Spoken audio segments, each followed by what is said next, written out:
A few years ago, if you had asked me, Pooja, what's the biggest thing stopping people from changing their lives? I probably would have given you a very complicated answer. Mindset, habits, fear, limiting beliefs, childhood conditioning, childhood trauma, blah, blah, blah. Self trust is built when you keep the promises you make to yourself. I want you to hear this. You don't have to earn rest, you don't have to earn love, you don't have to earn your worth, and you certainly don't have to earn the permission to be human. What would I do if I trusted myself? Because these two questions lead to a very different life. You don't need everyone to agree with you. No, you don't need it. Because honestly, sometimes the people around you won't understand your growth. Not because they are bad people, but because your growth changes the relationship. Most women can sense the tension around before anybody could ever even speak a word. And that's a beautiful skill. But here's the problem. We become so good at reading everybody that we stop reading our own selves.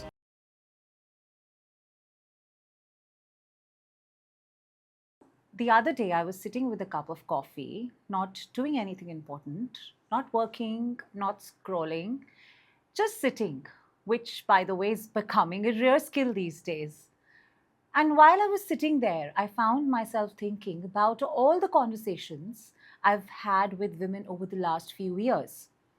Women I've coached, women I've met, women I've become friends with, women who messaged me on Instagram, women who seem to have their lives together, women who clearly don't. And one thought kept coming back to me, not once, not twice, again and again.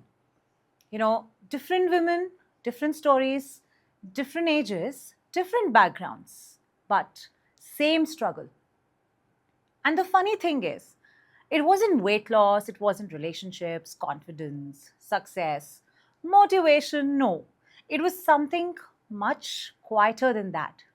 Something most people don't even realize they're missing. And the more I thought about it, the more I realized that maybe this is exactly where I should begin.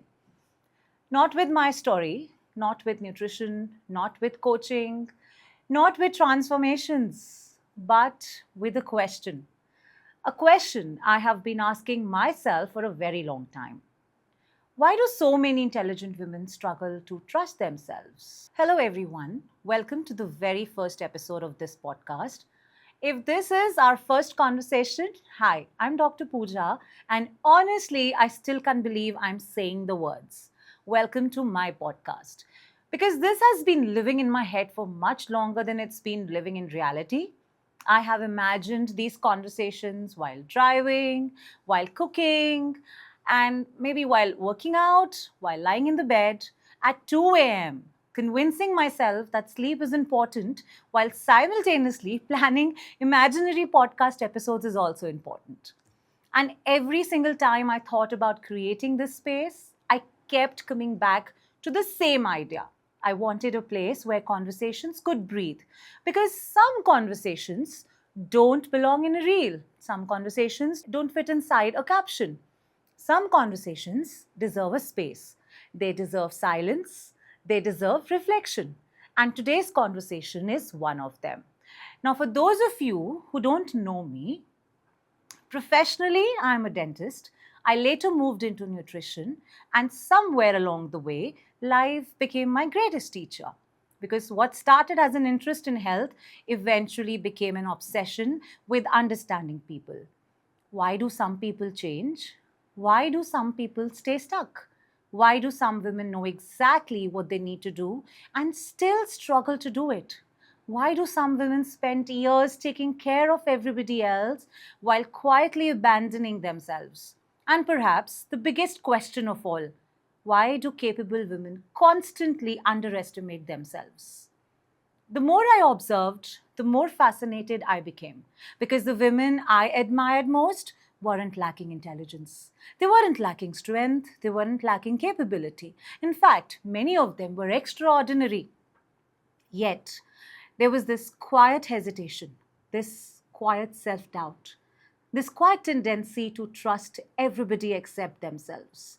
And that's where today's conversation begins, because I genuinely believe the most expensive thing a woman can lose isn't money.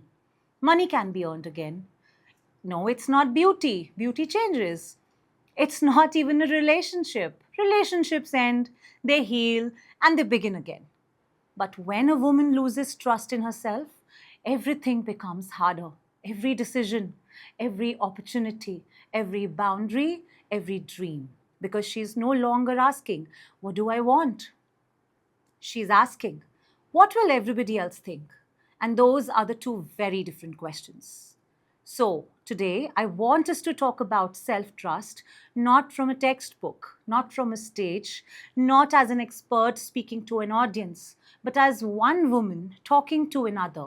Because maybe, just maybe, the life you're looking for doesn't begin with becoming somebody new. Maybe it begins with coming home to yourself.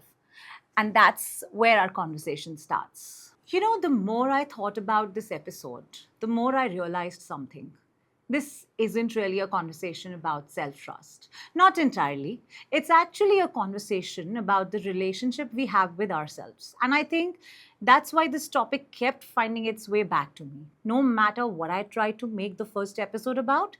Because somewhere I believe that trust sits underneath everything, under our decisions, our relationships, confidence, healing, growth, under every version of ourselves we are trying to become. And over the last few years, I've had the opportunity to meet so many women, some through work, through coaching, social media, through friendships, through life. And there's one thing I simply cannot stop noticing. The strongest women often trust themselves the least. And that genuinely confuses me because these women are incredible. I'm talking about women who can manage households, careers, children, deadlines, family drama, emotional emergencies, and somehow still remember everyone's birthday. Meanwhile, I sometimes walk into a room and forget why I entered it. Crazy. Like, seriously, women are remarkable. But here's what's interesting. Ask these same women, what do you want? And suddenly you'll see a silence. Not because they don't know, but because they've spent so much of their time paying attention to everybody else that they have stopped listening to themselves. And honestly, I think that's one of the saddest things I've observed. Because somewhere along the way, many women become experts at understanding everyone else's needs while becoming strangers to their own. Have you ever done that? You know exactly what's happening in everybody's life. You know who's upset, you know who's stressed, who's struggling, who's angry, who's overwhelmed, who's happy, who's heartbroken. But if someone asks, how are you doing? You don't even know where to begin. I think a lot of women will understand exactly what I'm talking about. One thing I learned very early when I moved from dentistry into life coaching and nutrition was something that completely changed the way I look at people now. I used to think transformation was about, giving them the information, give people the right knowledge, problem solved, simple, right? Except that's not how life works. Because let's be honest, most women already know what they should be doing. They know they need more sleep. They know very well that they need better boundaries. They know they need more rest. They know they need to take care of themselves. They know they should stop people pleasing. They know the information exists everywhere. The information isn't the problem here. And that realization hit me really hard. Because if knowledge isn't the problem, what is the problem? And over the time, I started noticing a pattern. The women who struggled weren't lacking information, they were lacking trust. Trust in themselves, trust in their decisions, trust in their ability to follow through, trust in their ability to handle discomfort, trust in their ability to survive disappointment, in their ability to choose themselves. And once I saw it, I simply couldn't unsee it. I started noticing it everywhere around me. In fact, let me tell you something very funny. I think women deserve Olympic medals for the amount of mental conversations we have, right? Honestly, a 5-minute interaction can become a 3-day investigation. Someone sends a short text to you, and suddenly your brain becomes a detective agency. What did she mean by that? Did I say something wrong? Should I have replied differently? Maybe she's upset. Maybe she's not upset. Maybe I'm overthinking. And now we are overthinking the overthinking. I mean, just imagine. Meanwhile, the other person has probably forgotten the conversation entirely. But we're still running the reruns, episode 47, season 12 in our heads. And do you know what sits underneath all that? A lack of trust. Trusting our own interpretation, trusting our own judgment, trusting ourselves enough not to dissect every tiny thing. A few months ago, I was speaking to a lady, a brilliant lady, the kind of, lady everybody admires, smart, successful, kind, capable. You know, everybody would really would go to her and take her advice. And she said something that stayed with me still. And she was like, Pooja, I trust myself with everybody else's problems. I just don't trust myself with my own. And I remember sitting there thinking, wow, that's exactly it. Because so many of us trust, themselves when it comes to helping others, but when it comes to our own problems, our own lives, our own boundaries, happiness, dreams, everything suddenly feels uncertain. And that's quite fascinating because the capability is clearly there. The wisdom is there, strength is there, but what's missing? It's the trust. You know what's interesting? I think most women believe they need more confidence. But honestly, I don't think confidence is the problem. I know that's probably an unpopular opinion, but stay with me. Confidence says, I can do this. Self trust says, I'll be okay even if I don't do this perfectly. Confidence says, I hope this works. Self trust says, I trust myself no matter what happens. Confidence is often built on success. Self trust is built on relationship, the relationship you have with yourself. And that's why I think self trust is actually deeper than confidence. Because confidence comes and goes. Some days we feel confident, some days we don't. But self trust, it's the quiet voice that stays. You've survived hard things before, girl. You'll figure this out. You don't need all the answers right now. You can trust yourself. And honestly, what would life look like if more of us, more of women, spoke to themselves that way? What would change? How many decisions would become easier? How many sleepless nights would disappear? How many opportunities would finally be taken? How many boundaries would finally be set? How much lighter would life feel? And maybe that's why this conversation matters so much. Because I don't think most women need more advice. I think we women need more trust. Trust in our instincts, feelings, voice, in our ability to handle life, in our ability to recover when things don't go according to the plan. Trust in ourselves. And if that's true, then the next question becomes really important. If we weren't born doubting ourselves, where did the doubt come from? Because nobody enters this world second guessing every feeling. Nobody. So, what happened? When did we stop trusting ourselves? And that's where our story gets really interesting. One of the funniest places to observe human behavior is a restaurant. Seriously, if you've ever went to understand people, if you ever want to understand people, don't watch them during a crisis. Watch them when they're ordering food. Because that's where things get interesting. You sit down, everybody gets a menu, the waiter comes, and theoretically, this should be very simple. You look at the menu, you choose what you want, you order, and it's done. Except that's not what happens. What actually happens is this: what are you getting? No, you order first. No, tell me what you're having. And suddenly, six grown adults are behaving as though choosing pasta requires approval from the United Nations. Like, seriously? Now, here's the funny part. Most people already know what they want. They've known for the last 10 minutes, but they are waiting to see what everybody else chooses. Because somehow another person's choice feels safer than their own. And one day I realized something. Many women live their entire lives exactly like that. Think about it. How often do we already know the answer but still ask 10 people? How often do we already know what feels right but still look around the room for confirmation? How often do we know what we want, but wait for permission before allowing ourselves to have it? And honestly, I think we've become so used to outsourcing our decisions that we don't even realize we are doing it anymore. Now I know that's funny, but there's something deeper happening. Because sometimes too many choices create anxiety.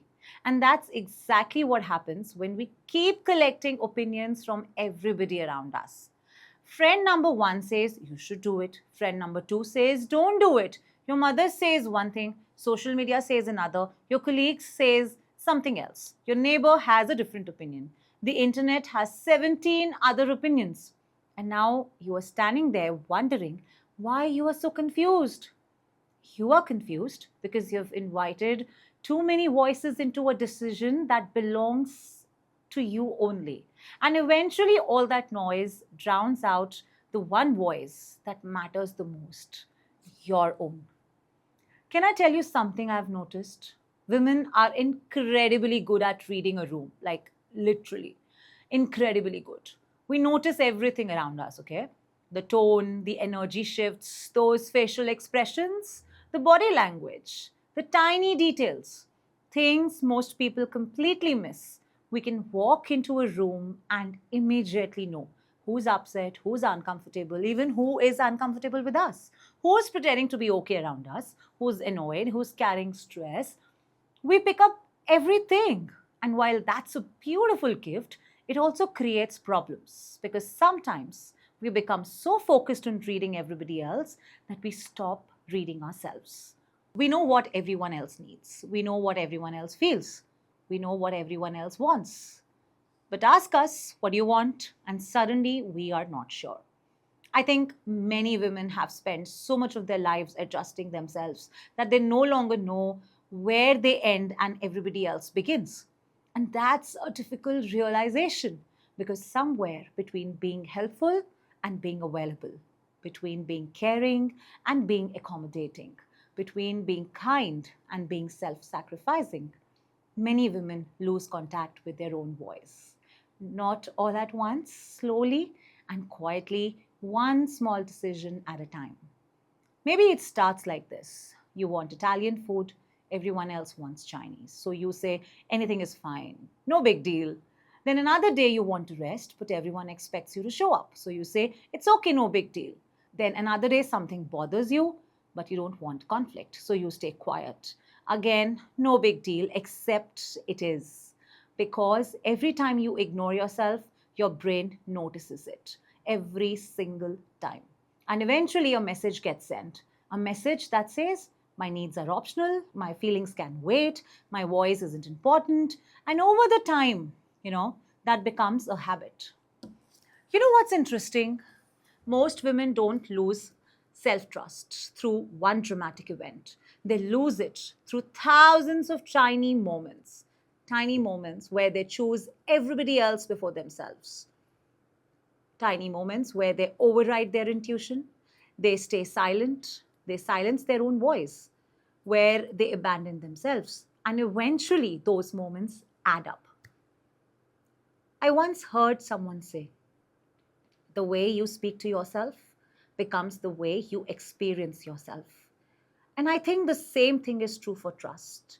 The way you treat your own voice determines whether you trust it. If every time your intuition speaks, you ignore it, eventually it gets quieter. Not because it disappears, but because it learns it's not being heard.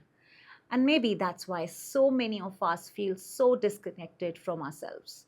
Not because we have lost our intuition, or maybe we've lost the wisdom, or maybe we've lost strength. You know, maybe because we've spent years just talking over it.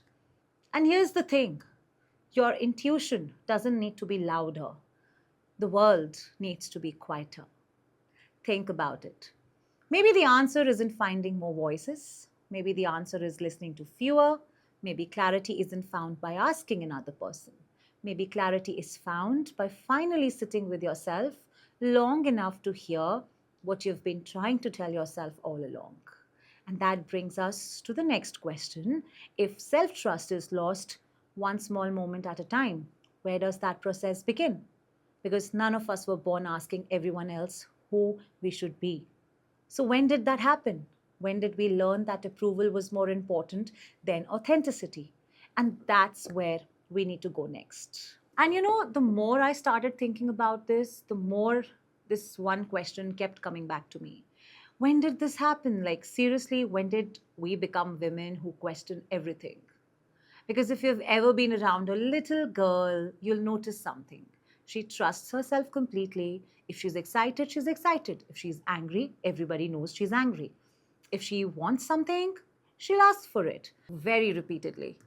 Children don't sit there wondering, am I being too much? Should I tone myself down? Will people like me if I say this? They just are. And honestly, I find that very fascinating because somewhere between being that little girl and becoming the women we are today, something changes. Not overnight, not dramatically, but slowly that we don't even notice it happening. And I think for many of us, it starts with something that sounds harmless, being a good girl.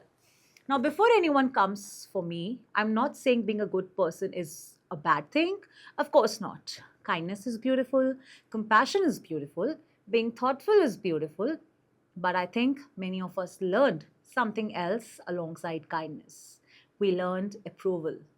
We learned that being liked felt safe, that making everybody happy felt safe. We learned that disappointing people felt dangerous. So we adapted. We adapted really well. We became experts at reading people. Experts. You know what I mean, right? We can walk into a room and immediately know who's upset, who's irritated, who's pretending they're fine, who's carrying that stress, who's had a bad day, who's annoyed with whom. It's like we have an emotional Wi Fi. Seriously, most women can sense the tension around before anybody could ever even speak a word. And that's a beautiful skill.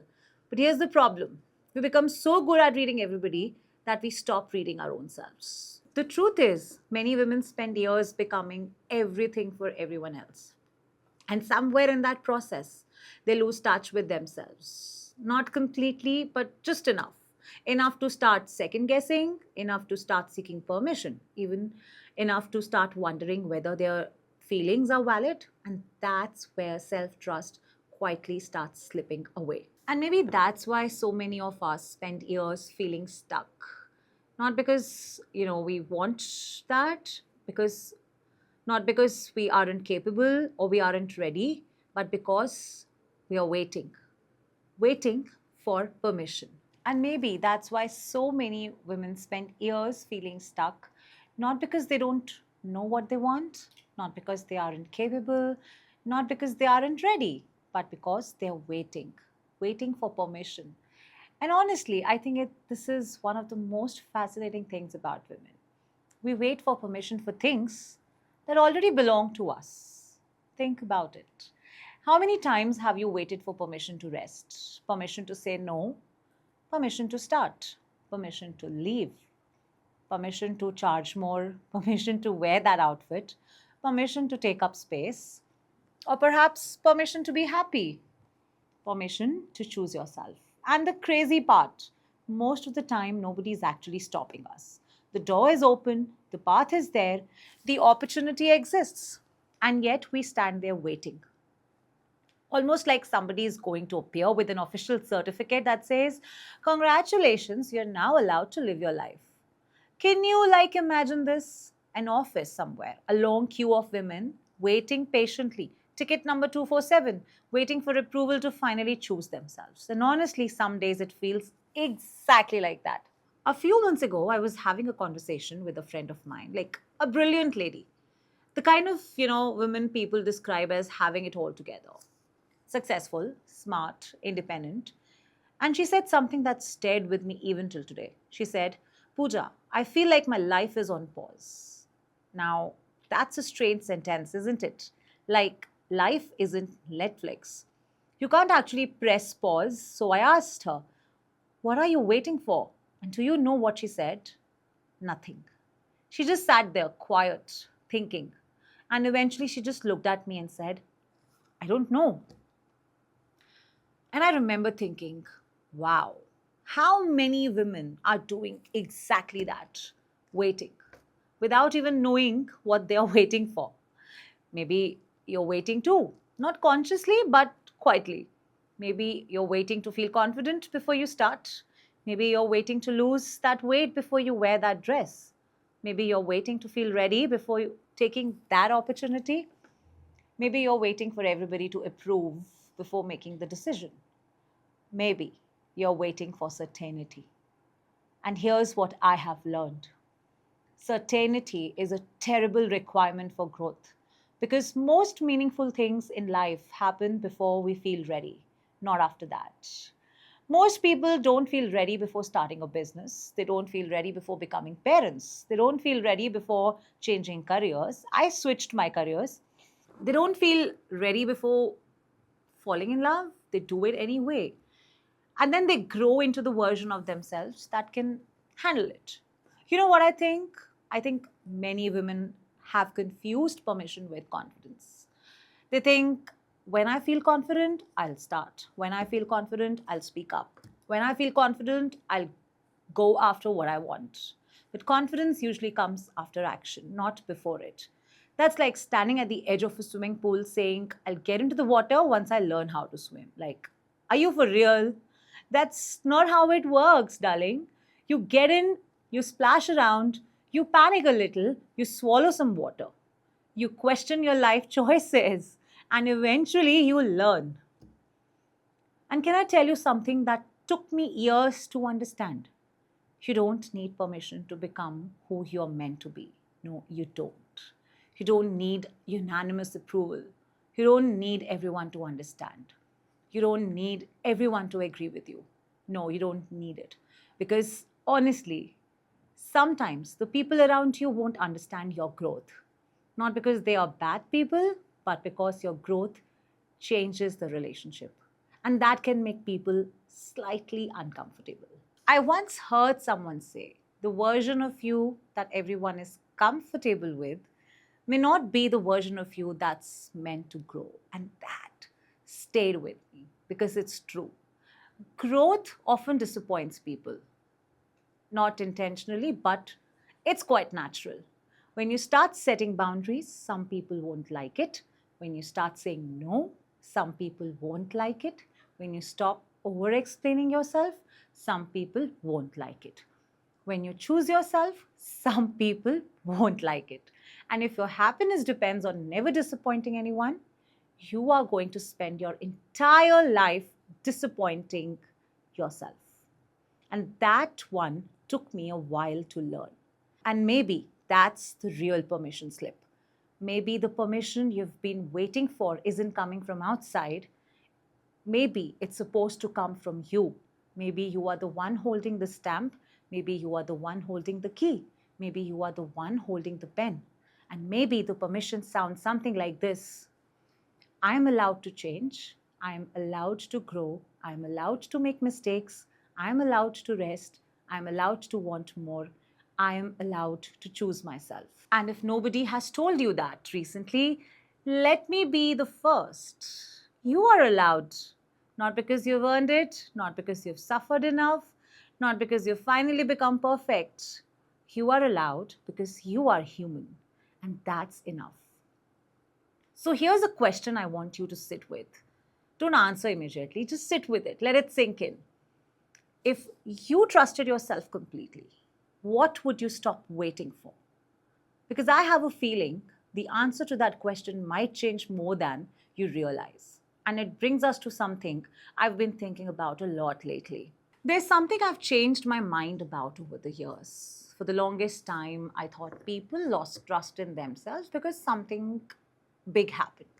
Maybe a heartbreak, a betrayal, a divorce, a failure, any life changing event that's not very dramatic, but something that's very obvious.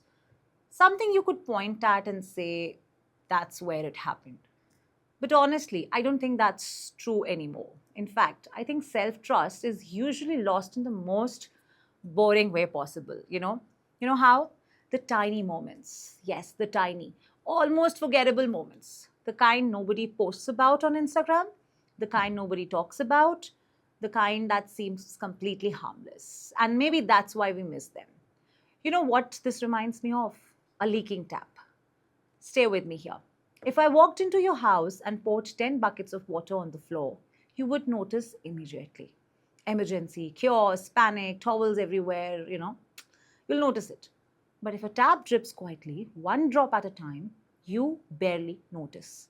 Until one day you realize you have wasted hundreds of liters of water. And honestly, I think self trust disappears exactly like that. Not through floods, but through the drips. In fact, let me confess something. I do this too. There are days when I tell myself, tomorrow I'm waking up at 6, full motivation, new life, new habits, new personality. Tomorrow is my day.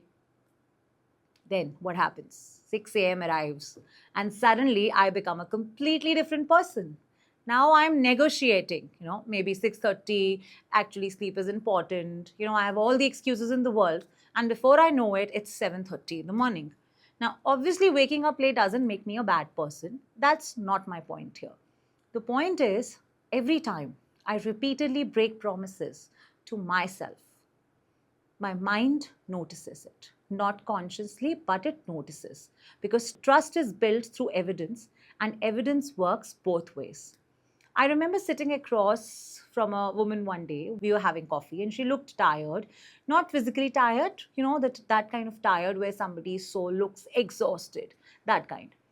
And at one point, she looked at me and said, Pooja, I don't trust myself anymore. And honestly, I was surprised because from the outside, she looked like she had her life all together and, everything is fine. She's successful, capable, responsible, the woman everyone can depend on. So I asked her, what makes you say that?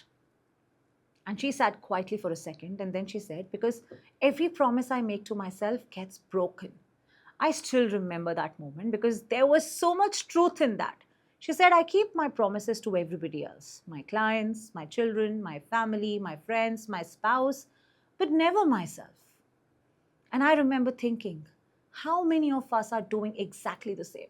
How many of us are trustworthy to everyone except for ourselves? Because that's really what self trust is. It's knowing that when you tell yourself something matters, you'll listen rather than repeating the manifestations affirmations. No, it's not like that.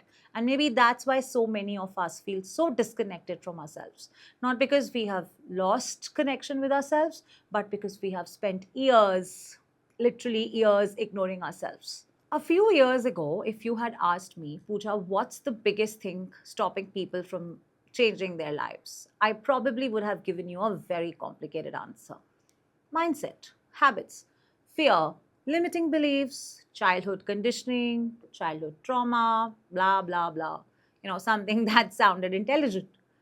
But today, my answer is much simpler. Most people already know that answer. That's the funny part. They know. They know the relationship is draining them. They know they are exhausted.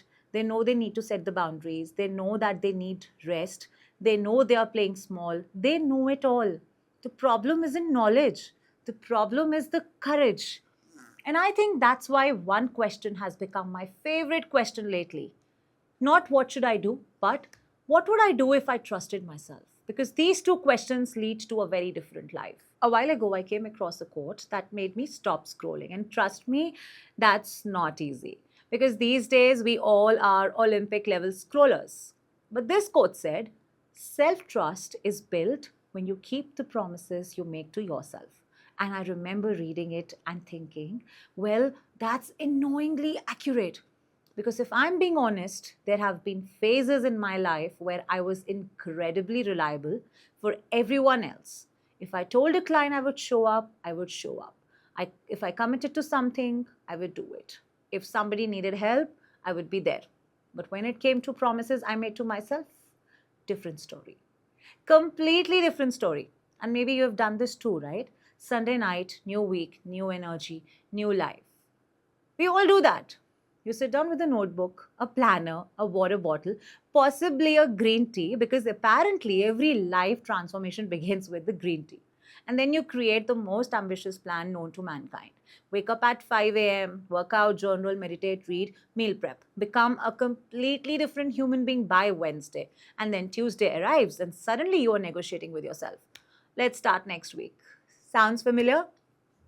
Because it certainly sounds familiar to me. The problem isn't that we fail, the problem is what happens after.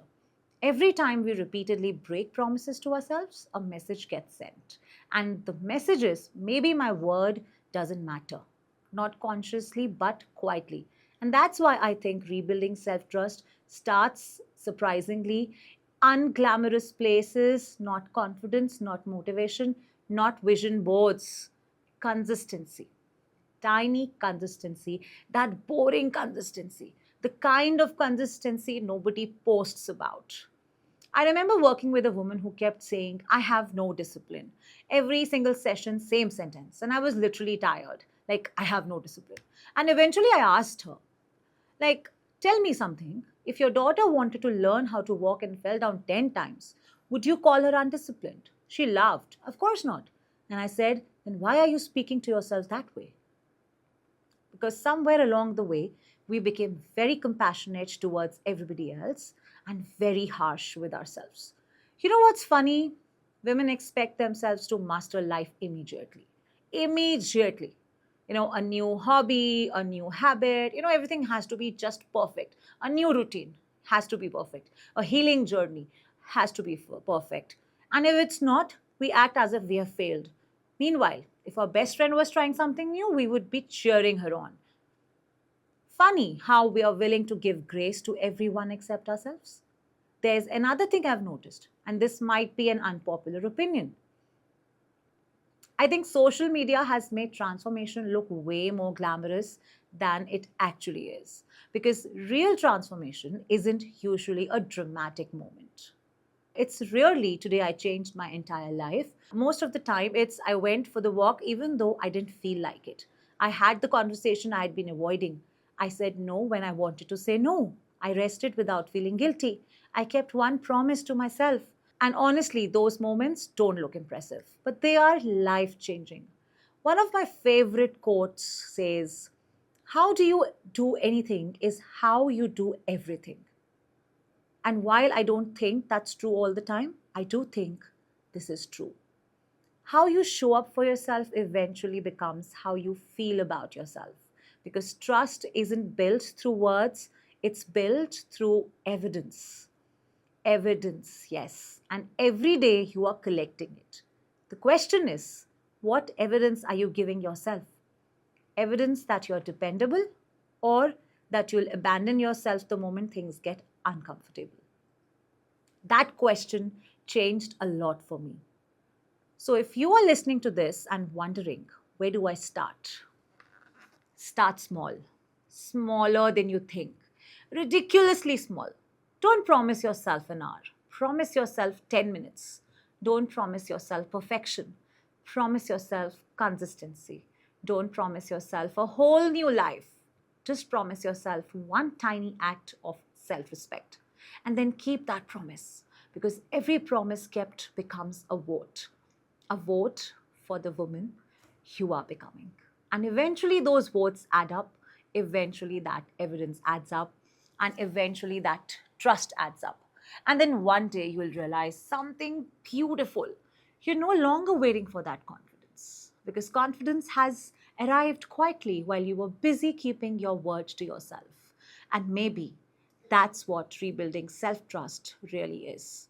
Before we end today, I want to do something. I want to talk directly to you, not to everyone listening, not to the audience, not to the followers, just you. The woman listening to me right now.